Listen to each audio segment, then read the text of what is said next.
Au commencement, Dieu créa les cieux et la terre, tout ce que vous voyez, tout ce que vous ne voyez pas. La terre était un désert informe, un abîme sans fond, une obscurité profonde. L'Esprit de Dieu planait comme un oiseau au-dessus des eaux. Dieu dit « Que la lumière soit », et la lumière fut. Dieu vit que la lumière était bonne, et il sépara la lumière des ténèbres. Dieu appela la lumière « jour », et les ténèbres « nuit ». Il y eut un soir, il y eut un matin, premier jour. Dieu dit qu'il y ait un firmament au milieu des eaux, qu'il sépare les eaux d'avec les eaux. Dieu fit le firmament. Il sépara les eaux sous le firmament des eaux, au-dessus du firmament. Et cela fut ainsi. Dieu appela le firmament « ciel ». Il y eut un soir, il y eut un matin, deuxième jour. Dieu dit que les eaux sous le ciel se rassemblent en un seul lieu et que la terre sèche apparaisse. Et cela fut ainsi. Dieu appela la terre sèche « terre » et les eaux rassemblées « mer ». Dieu vit que cela était bon. Dieu dit que la terre produise de la verdure, toutes sortes de plantes portant des semences, tout type d'arbres fruitiers. Et cela fut ainsi. La terre produisit de la verdure, des plantes portant des semences, de toutes sortes, et des arbres fruitiers de toutes sortes. Dieu vit que cela était bon.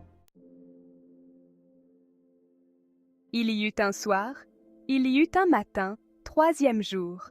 Dieu dit que des luminaires paraissent dans le firmament du ciel, qu'ils séparent le jour de la nuit, qu'ils servent de signes pour les saisons, les jours et les années, et qu'ils servent de luminaires dans le firmament du ciel pour éclairer la terre. Et cela fut ainsi. Dieu fit deux grands luminaires, le plus grand pour présider au jour, et le plus petit pour présider à la nuit. Et il fit les étoiles. Dieu les plaça dans le firmament du ciel, pour éclairer la terre, pour présider au jour et à la nuit, et pour séparer la lumière des ténèbres. Dieu vit que cela était bon. Il y eut un soir, il y eut un matin, quatrième jour. Dieu dit que les eaux regorgent de poissons et de toute vie marine. Oiseaux, volez dans le ciel au-dessus de la terre. Dieu créa les grands monstres marins et toute la vie qui se meut dans les eaux et toutes les espèces d'oiseaux volants. Dieu vit que cela était bon. Dieu les bénit. Prospérez, multipliez-vous, remplissez les eaux, oiseaux, multipliez-vous sur la terre. Il y eut un soir, il y eut un matin, cinquième jour. Dieu dit que la terre produise des êtres vivants, de toutes sortes, du bétail, des reptiles et des animaux sauvages, de toutes sortes. Et cela fut ainsi, des animaux sauvages, de toutes sortes, du bétail de toutes sortes, tout type de reptiles. Dieu vit que cela était bon. Dieu dit « Faisons l'homme à notre image, selon notre ressemblance, afin qu'il domine sur les poissons de la mer, les oiseaux du ciel, le bétail, et sur toute la terre, et sur tout animal rampant sur la terre. » Dieu créa l'homme à son image. Il le créa à l'image de Dieu. Il les créa hommes et femmes. Dieu les bénit. Prospérez, multipliez-vous, remplissez la terre, dominez-la, soyez responsables des poissons de la mer et des oiseaux du ciel, et de tout être vivant qui se meut sur la terre. Puis Dieu dit, « Je vous donne toutes les plantes portant des semences sur la face de toute la terre et tous les arbres ayant des fruits avec semences. Je vous les donne pour nourriture, à tout animal de la terre, à tout oiseau du ciel, à tout ce qui se meut sur la terre, tout ce qui a souffle de vie, je donne toute verdure pour nourriture. » Et cela fut ainsi. Dieu regarda tout ce qu'il avait fait, et cela était très bon. Il y eut un soir, il y eut un matin. Sixième jour. Les cieux et la terre furent achevés, jusqu'au moindre détail. Le septième jour, Dieu avait fini son œuvre.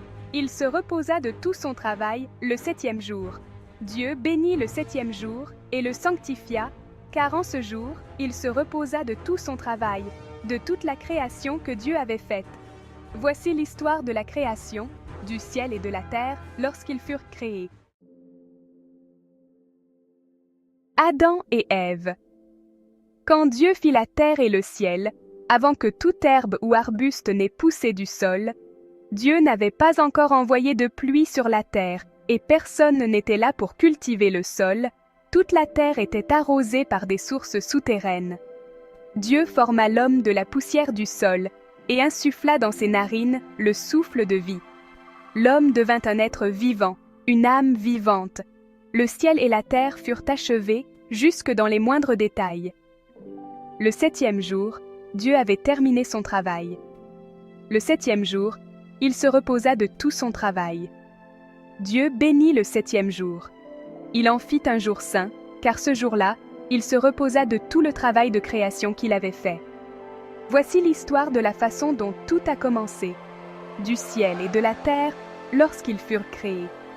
À l'époque où Dieu fit la terre et le ciel, avant que l'herbe ou les arbustes n'aient germé de la terre, Dieu n'avait pas encore envoyé de pluie sur la terre, et il n'y avait personne pour cultiver le sol. Toute la terre était arrosée par des sources souterraines. Dieu forma l'homme à partir de la poussière du sol et insuffla dans ses narines un souffle de vie. L'homme devint vivant, une âme vivante. Puis Dieu planta un jardin en Éden, à l'est. Il y plaça l'homme qu'il venait de créer. Dieu fit pousser toutes sortes d'arbres du sol, des arbres beaux à voir et bons à manger.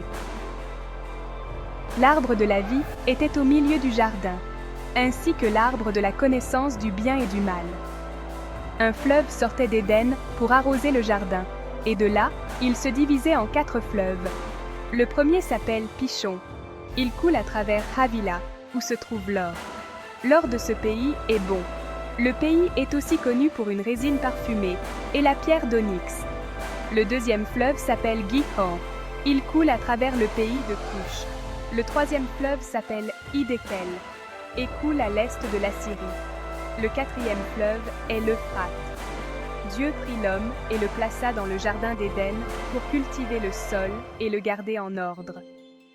Dieu ordonna à l'homme: « Tu peux manger de tous les arbres du jardin, sauf de l'arbre de la connaissance du bien et du mal. Ne mange pas de cet arbre. Le jour où tu en mangeras, tu mourras. » Dieu dit: « Il n'est pas bon que l'homme soit seul. Je vais lui faire une aide, une compagne. » Alors Dieu forma de la poussière du sol tous les animaux des champs et tous les oiseaux du ciel. Il les amena à l'homme pour voir comment il les nommerait. Quel que soit le nom que l'homme donnait à chaque créature vivante, tel était son nom. L'homme nomma le bétail, nomma les oiseaux du ciel, nomma les animaux sauvages, mais il ne trouva pas de compagne qui lui convienne. Dieu plongea l'homme dans un profond sommeil. Pendant qu'il dormait, il prit une de ses côtes et referma la chair à sa place. Dieu utilisa ensuite la côte qu'il avait prise à l'homme pour faire une femme et la présenta à l'homme. L'homme dit: « Enfin, os de mes os, chair de ma chair, nommez-la femme, car elle a été faite de l'homme. » C'est pourquoi un homme quitte son père et sa mère et s'attache à sa femme. Ils deviennent une seule chair. Tous deux, l'homme et sa femme, étaient nus, mais ils n'en avaient pas honte. Si vous avez été bénis, veuillez vous abonner à cette chaîne et partager largement pour soutenir la diffusion de l'Évangile à tous.